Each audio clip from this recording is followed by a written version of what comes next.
129 korban investasi memperjuangkan haknya terus dilakukan.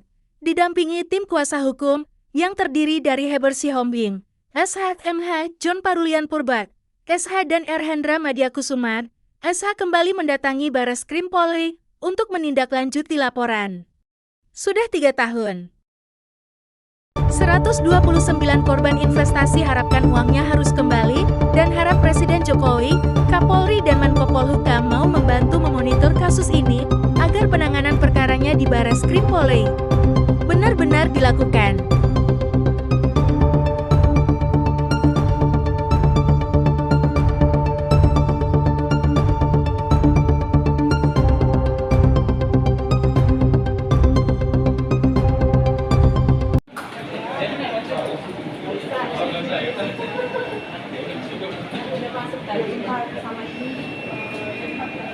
Kami sudah menginvestasikan 2 miliar.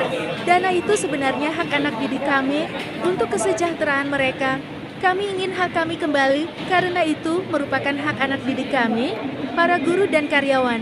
Oleh karena itu kami minta Bapak Presiden dan Kapolri untuk benar-benar mau membantu kami.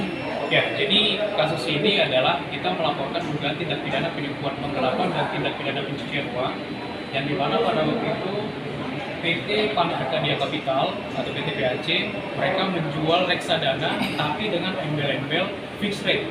Artinya ketika nasabah membeli reksadana mereka akan ada pengembalian yang fix. Jadi tidak sesuai dengan reksadana yang seharusnya. Nah, akhirnya banyak yang gagal bayar gitu. Jadi ketika ditarik uangnya tidak bisa sehingga kita melaporkan kepada Bareskrim Polri. Awal mulanya seperti itu. Kemudian untuk melaporkan apa saja yang langkah dari Mabes Polri, sudah ada penetapan tersangka atau seperti apa prosesnya?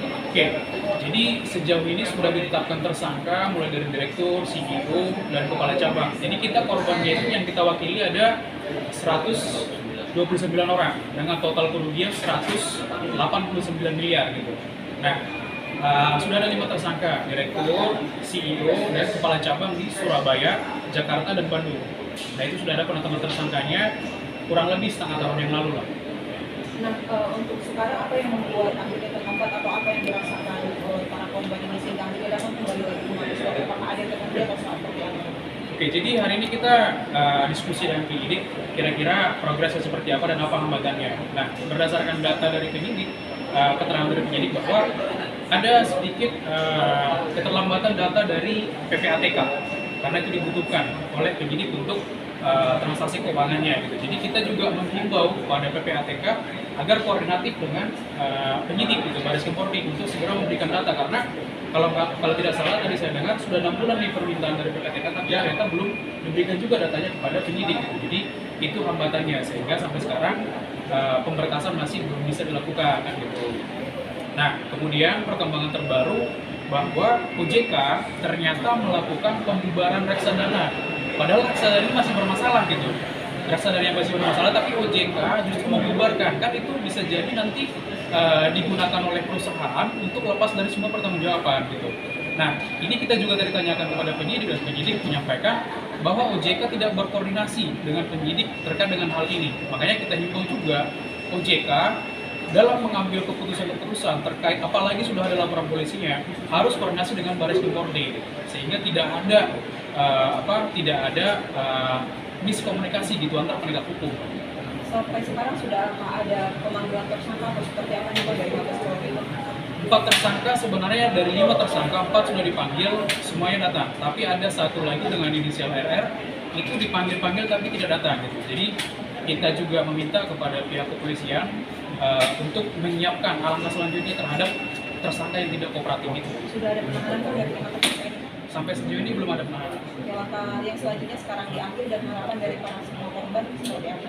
Oke, kalau langkah selanjutnya kita dari korban kita sangat kooperatif dengan penyidik ya. Mereka butuh data apapun, keterangan apapun kita akan sampaikan. Nah harapan kita adalah sesegera mungkin Bareskrim Polri melakukan pemberkasan dan mengirim berkas perkara kita kepada Kejaksaan Agung.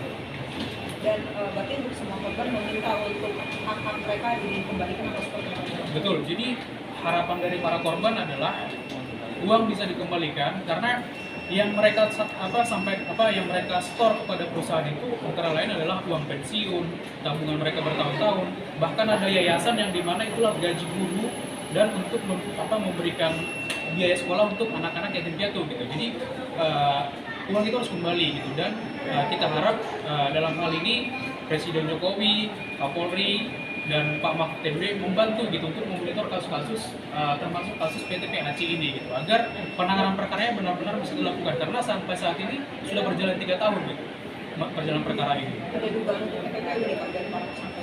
Ada.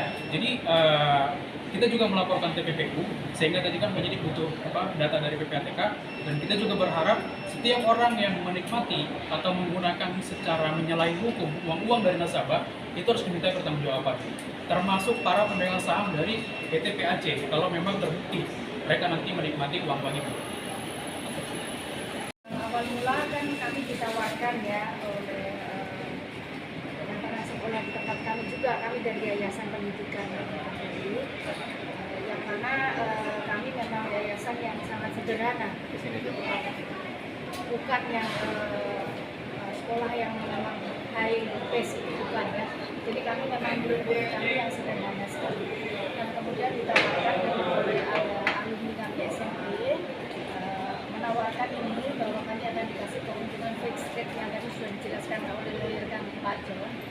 Tetapi kenyataannya enggak. Padahal kami mengharapkan untuk menaruh itu kan untuk kita bisa subsidi silang kepada murid yang memang tidak mampu seperti itu. Tetapi kenyataannya ini sudah berjalan bertahun ya, tetapi belum ada juga keadilan buat kami.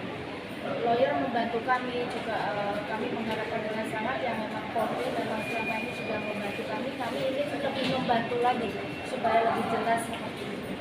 Apa saja yang ditunjukkan oleh pihak LPAC kepada yayasan ini? Ya, memberikan keuntungan tadi yang fixed rate tadi yang 11-12% gitu, fixed rate gitu. Tetapi kenyataannya memang belum berjalan lancar gitu, malah kami baru naruh beberapa bulan kalau nggak salah langsung ada kasusnya ini. Ya, Ibu mengenal PAC ini dari mana ya? Apakah dari mana? Iya, memang saya mengenal dari bendahara yang lama juga, dan dari alumni SMP yang sekolah di kami dulu yang terus kerja di PAC itu. Begitu salesnya, jadi menawarkan kepada kami yayasan. Berapa jumlah yang sudah diinvestasikan ke 2 sana? miliar. Ya. Dampak apa yang dialami oleh yayasan ini? Dampak sekali, karena memang kami yang tadi saya sebutkan sekolah kami sekolah yang sangat sederhana, dan itu sebetulnya hak anak-anak didik kami, hak-hak guru kami untuk kesejahteraan mereka, apalagi pada saat pandemi itu benar-benar karena pasti SPP dan lain sebagainya kan banyak yang dirumahkan, orang tua murid banyak yang dapat 20%, 30% gaji otomatis kan SPP keberatan ya dengan SPP, dan pangkal kami swasta, jadi kami luar biasa karena harus mengikuti yayasan kami. Sangat-sangat sedih dengan kondisi yang ditaruh di situ. Jadi sampai kami harus memperbaiki misalnya apa yang rusak dan lain sebagainya. Kami nggak bisa, kesejahteraan guru juga jadinya agak terkendala dengan seperti ini. Ya.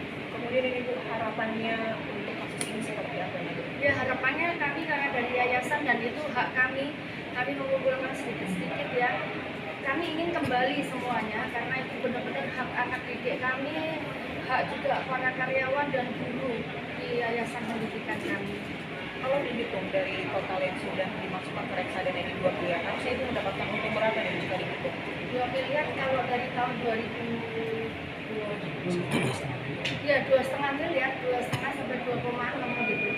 Seperti itu. Nah, kami aja SPP yang sangat rendah gitu ya, uang pembangunan juga rendah karena memang yayasan kami membantu. Jadi benar-benar kami yang menengah ke bawah, dari mungkin anaknya sopir angkot gitu di sekolah di kami gitu kan, dan kami melayani yang termarginal lah, masyarakat termarginal untuk sekolah di kami.